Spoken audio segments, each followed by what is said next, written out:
함께 보실 하나님의 말씀 고린도전서 12장입니다. 고린도전서 12장 1절에서 11절입니다. 고린도전서 12장 1절에서 11절까지 함께 읽겠습니다. 형제들아, 신령한 것에 대하여 나는 너희가 알지 못하기를 원하지 아니하노니 너희도 알거니와 너희가 이방인으로 있을 때에 말 못하는 우상에게로 끄는 그대로 끌려갔느니라.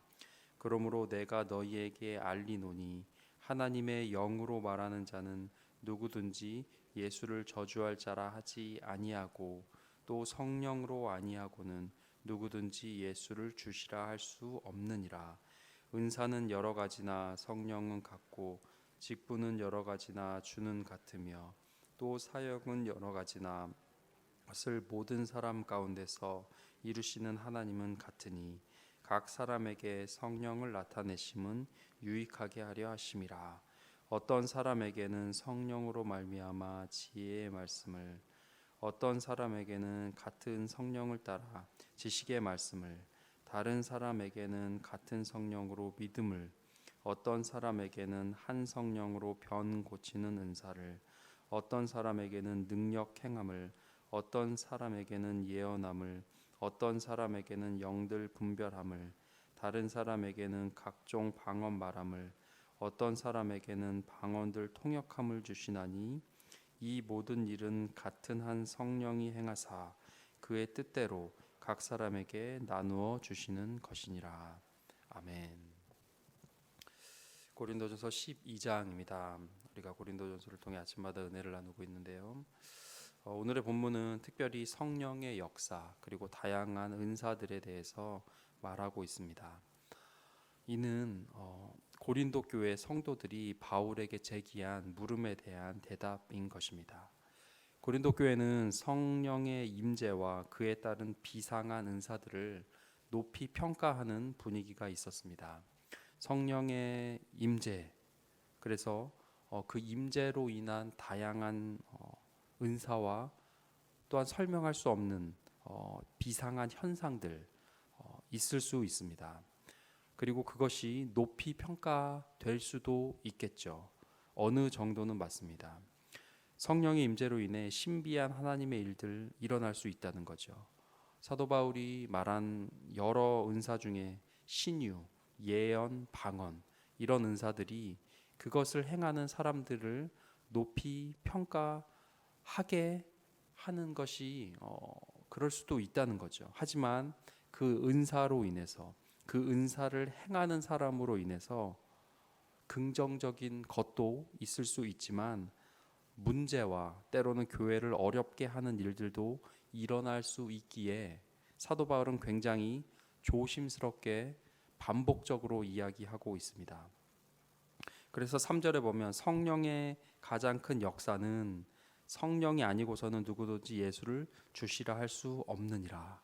가장 큰 것, 최대, 가장 큰 것은 예수를 주로 고백하는 믿음이다 라고 먼저 도입의 결론, 핵심을 서두에 깔아두고 이야기를 시작하고 있습니다.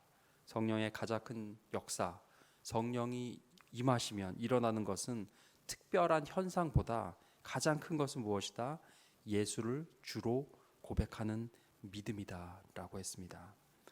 그리고 7절에 성령의 나타내심은 그 이후에 유익하게 하려 하심이라 했습니다. 유익하게.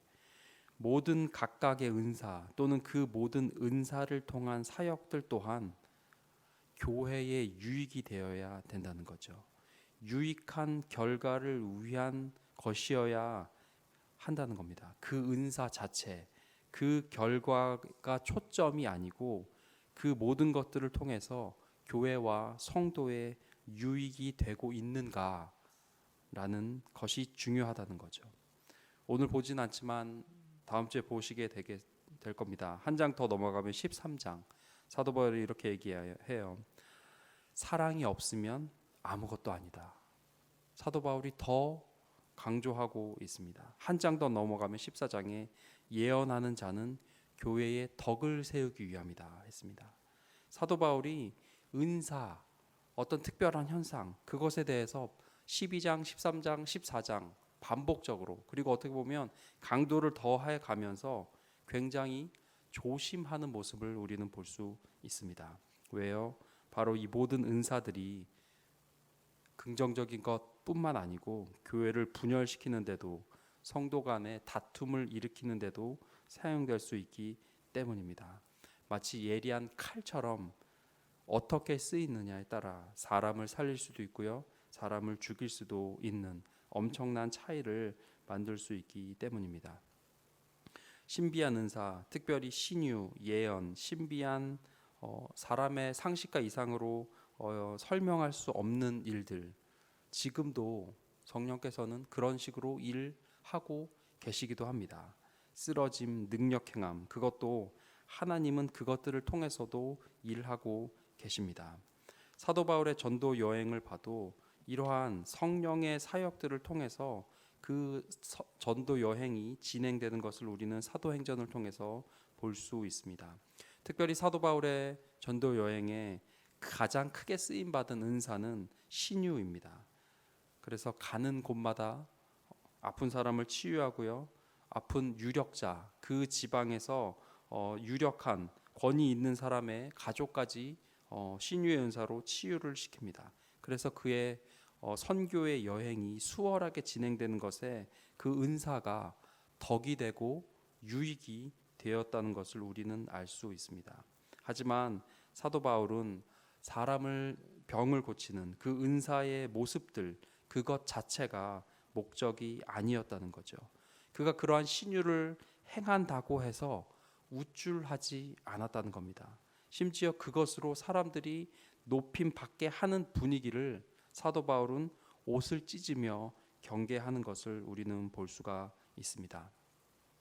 출애굽기 7장 8장에 보면 모세가 바로 앞에서 백성을 데리고 가겠다고 요구합니다. 그러면서 하나님의 살아계심을 알게 하기 위해서 기적을 행하죠.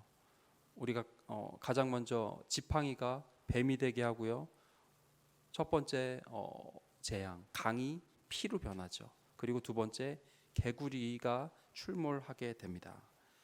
그런데 재밌는 것은 성경에도 모세 말고 이 모세의 기적을, 모세가 행한 하나님의 기적을 애굽의 술사들도 따라했다고 성경은 기록해요.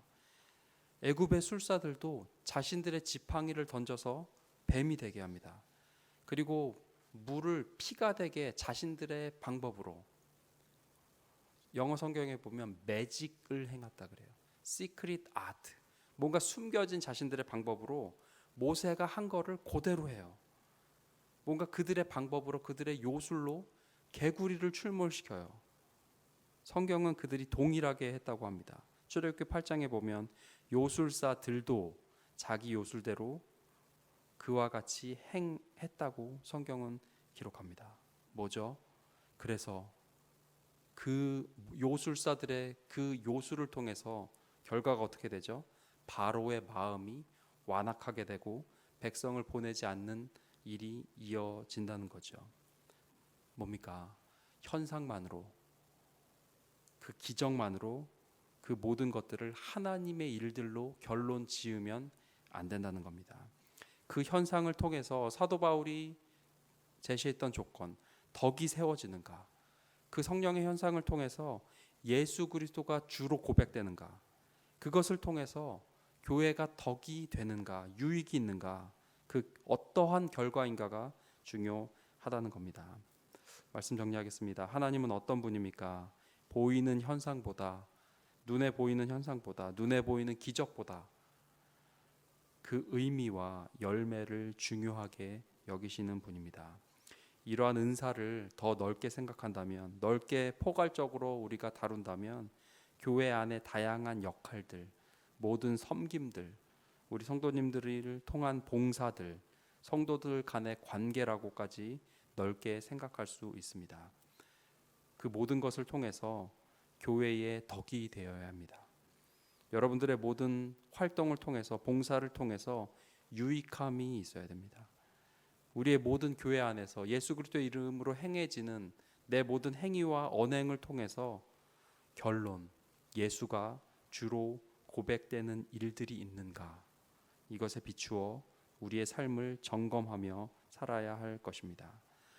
구리시교총교회 모든 성도님들의 삶을 통해서, 신앙의 행위들을 통해서 가장 큰 성령의 역사, 예수가 주로 고백되며 교회의 덕이 되는, 주변 사람들에게 예수 그리스도가 주로 고백되게 하는, 유익이 있는 그런 사람을 살리는 열매들이 우리 성도님들의 삶을 통해서, 여러분들의 손길을 통해서, 언행을 통해서, 성령님의 임재를 통해서 나타나기를 간절히 소망합니다. 함께 기도하겠습니다. 기도하실 때 주님, 우리의 삶을 통해서 성령의 일들이 있게 하옵소서. 그 일들이 단순한 눈에 띄는 신비한 현상만이 아니고 예수가 주로 고백되며 교회의 덕과 유익이 되는, 사도 바울이 은사의 핵심이라고 권면했던 그 선한 열매들이 우리들의 삶을 통해 많은 열매 맺게 하여 주시옵소서. 그렇게 함께 기도하겠습니다.